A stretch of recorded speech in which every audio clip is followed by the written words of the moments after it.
तो दोस्तों नमस्कार। आज की हमारी पहली क्लास जीएस की, जो RRB, NTPC, railway group D और बहुत से एग्ज़ाम जैसे एसएससी, कांस्टेबल और जीडी जो आई है उसके लिए मोस्ट इम्पॉर्टेंट क्वेश्चन की सीरीज है। जो आज नए क्वेश्चन मैं आपके लिए कुछ करवा रहा हूँ, ये मोस्ट इम्पॉर्टेंट है, जो आपके आगे परीक्षा के लिए बहुत महत्वपूर्ण भूमिका निभाएंगे। चलिए देखते हैं हमारा पहला क्वेश्चन क्या है। लेकिन वीडियो को आप लोग पूरी तरह से देखेंगे, तब आपको पूरा नॉलेज गेन होगा। चलिए देखते हैं पहला क्वेश्चन क्या है। पहला क्वेश्चन है, डीबगिंग की प्रक्रिया क्या है। डीबगिंग का मतलब क्या है, ये पूछा हमसे। क्या करता है ये? एक सॉफ्टवेयर प्रोग्राम को रोलिंग आउट करना, सॉफ्टवेयर प्रोग्राम को रूपांतरित करना, एक सॉफ्टवेयर प्रोग्राम में त्रुटि जांचना, या एक प्रोग्राम के डिज़ाइन संरचना को बदलना। तो डीबगिंग का मतलब होता है, बग मतलब क्या होता है? कोई भी त्रुटि, मतलब कोई भी गलती, कोई भी त्रुटि होती है तो उसको बग बोलते हैं, बग। और डीबगिंग मतलब होता है एक सॉफ्टवेयर प्रोग्राम में त्रुटि को जांचना। अगला है हमारा, जैव प्रौद्योगिकी का अर्थ क्या है। जैव प्रौद्योगिकी का क्या अर्थ है? बैक्टीरिया का तकनीकी अध्ययन, शरीर में रसायनों का तकनीकी अध्ययन, मानव शरीर रचना में प्रौद्योगिकी का निषेचन, और चौथा है औद्योगिक प्रक्रियाओं में जीवित जीवों का उपयोग। तो जैव प्रौद्योगिकी मतलब होता है जीव जो औद्योगिक में प्रक्रियाओं में जीवित जीवों का उपयोग होता है। जब किसी औद्योगिक प्रक्रिया में जीवित जीवों का उपयोग होता है तो उसको हम लोग जैव प्रौद्योगिकी कहते हैं। तो ऑप्शन नंबर कौन सा हमारा सही हो जाएगा? ऑप्शन नंबर चौथा सही हो जाएगा। अगला है हमारा, विश्व तंबाकू निषेध दिवस कब मनाया जाता है? 1 मई, 31 मई, 1 जून या 30 जून? तो 30 जून, 1 मई को हम लोग मनाते हैं क्या? 1 मई को मनाते हैं मजदूर दिवस। 1 मई को मजदूर दिवस, और 31 मई को मनाते हैं वर्ल्ड एंटी टबैको डे। और इसकी थीम क्या थी? युवाओं को इंडस्ट्री के चंगुल से बचाना और उनको तंबाकू से दूर रखना। ये थीम थी 2020 की। अगला है, मतलब क्या इसकी थीम है? इंडस्ट्री को, मतलब युवाओं को इंडस्ट्री के चंगुल से बचाना और उनको तंबाकू से दूर रखना। अगला है, विश्व पर्यावरण दिवस कब मनाया जाता है? तो क्या ऑप्शन है? 5 जून, 5 अप्रैल, 15 मई या 15 जुलाई? तो वर्ल्ड इन्वायरमेंट डे जो है 5 जून को मनाया जाता है। इसकी थीम क्या है? Celebrating biodiversity, celebrating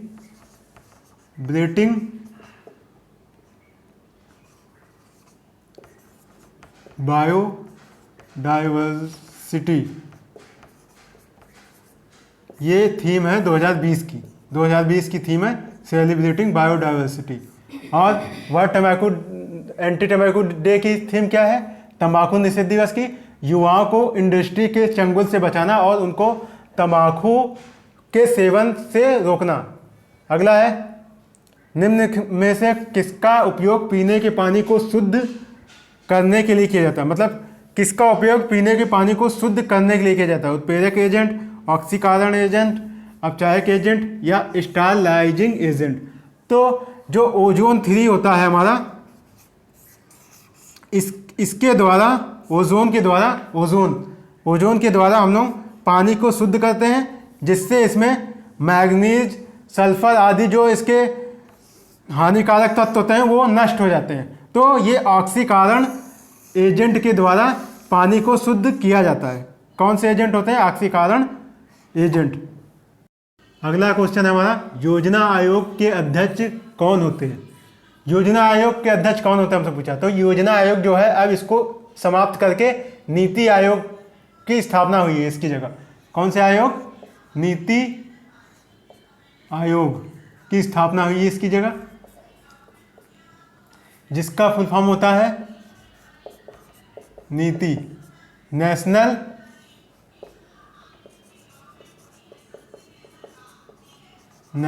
information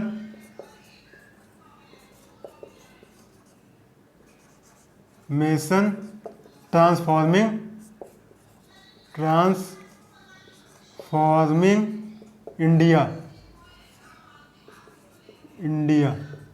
NITI Aayog का ये होता है फुल फॉर्म। जो कब स्थापना हुई थी नीति आयोग की? तो 1 जनवरी 2015 को इसकी स्थापना हुई थी। और जो योजना आयोग का अध्यक्ष होता है वो प्रधानमंत्री होता है, और नीति आयोग का भी अध्यक्ष प्रधानमंत्री ही है। तो पहली जो योजना आयोग का गठन कब हुआ था? 1951 में योजना आयोग की स्थापना। पहली जो योजना थी वो 1951 से स्टार्ट हुई, और जो आखिरी हुई 12वीं पंचवर्षीय योजना। 12वीं कब से कब तक? 2012 से लेकर 17 तक, 2012 से 17 तक। ये क्वेश्चन पूछ सकता है कि आखिरी पंचवर्षीय योजना कब से कब तक थी, तो जो 2012 से 17 के बीच में। और नीति आयोग के अध्यक्ष की बात करें तो प्रधानमंत्री, उपाध्यक्ष की बात करें तो राजीव कुमार, और सीईओ की बात करें तो अमिताभ कांत नीति आयोग के सीईओ हैं।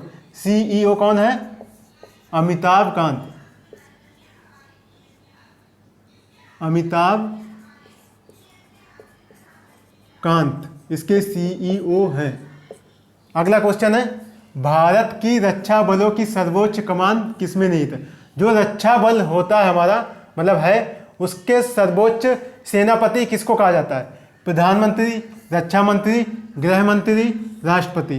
तो राष्ट्रपति जो होता है वो तीनों सेनाओं का प्रमुख होता है। तीनों सेनाओं का प्रमुख कौन होता है? राष्ट्रपति। अब तो एक और स्थापना हो गई, CDS, चीफ डिफेंस स्टाफ की स्थापना हुई है, जिसके अध्यक्ष कौन है? CDS प्रेजेंट टाइम में कौन है? बिपिन रावत। बिपिन रावत जो है CDS है, बिपिन रावत। पहले ये आर्मी चीफ हुआ करते थे। अब आर्मी चीफ कौन है? अब आर्मी चीफ है मनोज मुकुंद नरवाने। और नेवी के कौन है? नेवी के हैं करमबीर सिंह।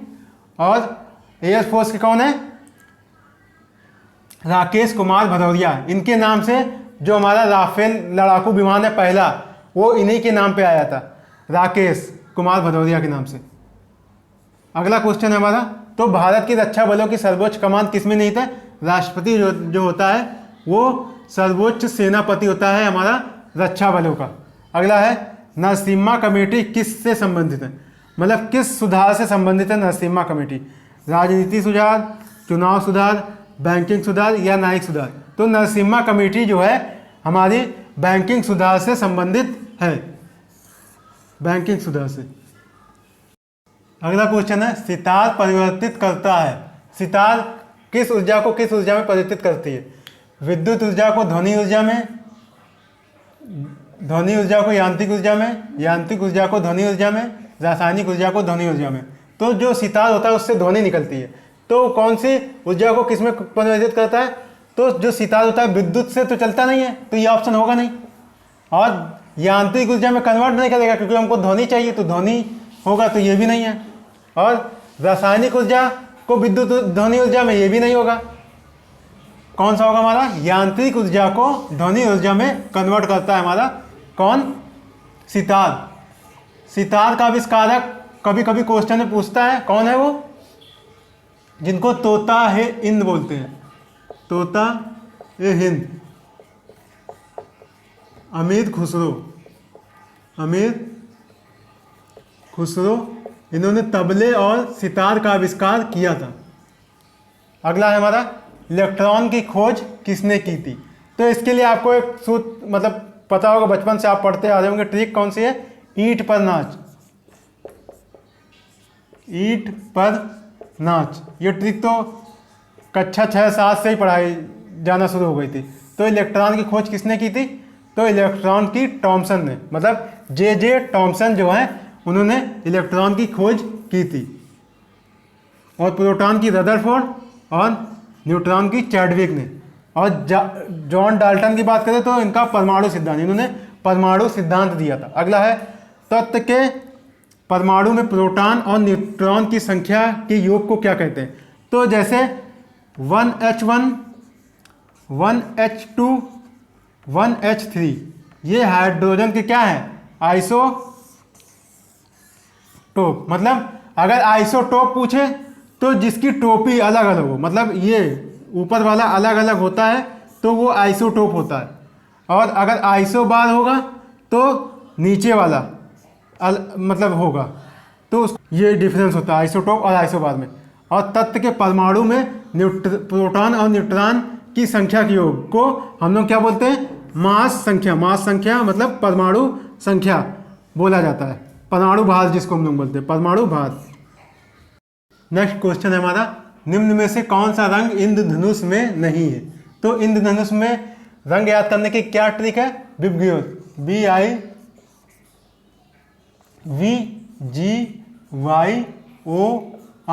विबग्योर से आप ट्रिक मतलब याद कर सकते हैं कौन से इसमें रंग है, कौन सा नहीं है। Blue, indigo, violet, green, yellow, orange और रेड। इसमें कभी कभी पूछता है कि इंद्रधनुष में कौन सा रंग बीच में पाया जाता है, तो बीच में कौन सा रंग है? हमारा ग्रीन। ग्रीन जो होता है सबसे हरा, जो है सबसे मिडिल रंग होता है। और इनमें से कौन सा रंग नहीं होता? ब्लैक जो होता है इसमें इंद्रधनुष में नहीं पाया जाता। और सबसे ज़्यादा तरंग दैर्घ्य किसकी होती है? लाल रंग की। और सबसे कम किसकी होती है? बैंगनी रंग की तरंग दैर्घ्य,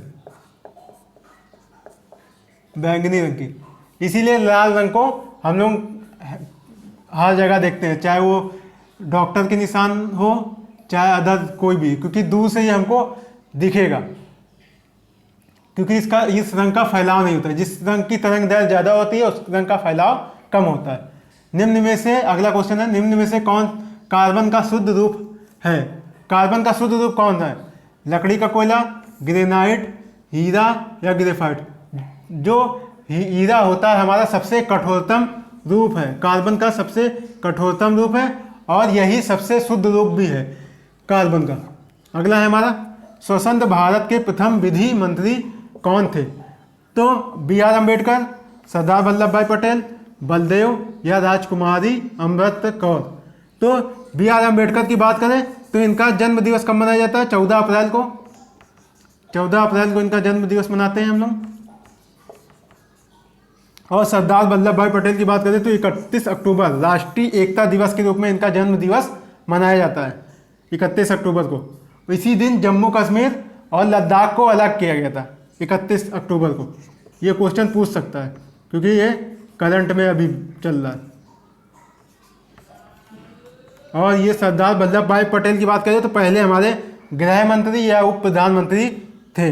बलदेव की बात करें तो पहले रक्षा मंत्री थे।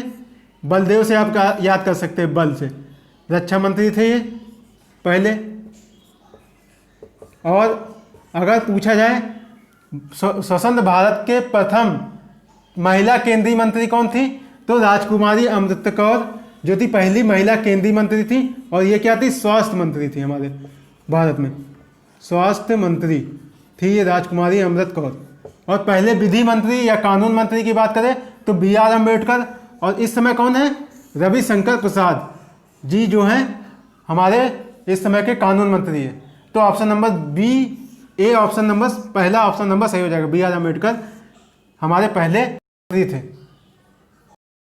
अगला हमारा है, टेलीविजन के आविष्कारक कौन थे? टेलीविजन का आविष्कार किसने किया? JL Baird, David Bushnell, Humphry Davy या बेंजामिन होल्ट? तो हम्फ्री डेवी ने सेफ्टी लैंप का आविष्कार किया था। हम्फ्री डेवी ने सेफ्टी लैंप का आविष्कार किसने किया था? Humphry Davy. और अगर टेलीविज़न की बात करते तो JL बेयर्ट ने टेलीविज़न का आविष्कार किया। अगला है, दूधसागर, हुंडरू, चित्रकूट किसके नाम है? तो दूधसागर, हुंडरू और चित्रकूट ये क्या है? ये जल प्रपात है, जल प्रपात। अगला है, महाभारत का फारसी अनुवाद है, क्या नाम है महाभारत के फारसी अनुवाद का? तो महाभारत का फारसी अनुवाद किसके शासनकाल में हुआ था? तो मुगल बादशाह अकबर के शासनकाल में, जिनके काल को मुगल काल का स्वर्ण काल कहा जाता है। और इनके कवि थे, दरबारी कवि कौन था? बदायूनी। इन्होंने महाभारत का फारसी अनुवाद किया था, बदायूनी ने। और उसका नाम क्या पड़ा फारसी अनुवाद के बाद? रज़्मनामा। महाभारत का फारसी अनुवाद क्या है? रज़्मनामा। दोस्तों आज के लिए बस इतना है। अगर आपको वीडियो पसंद आए, वीडियो को लाइक करें, शेयर करें और कमेंट करें, और वीडियो को पूरी तरह वॉच करें ताकि आपको ज़्यादा से ज़्यादा नॉलेज प्राप्त हो। तब तक के लिए नमस्कार।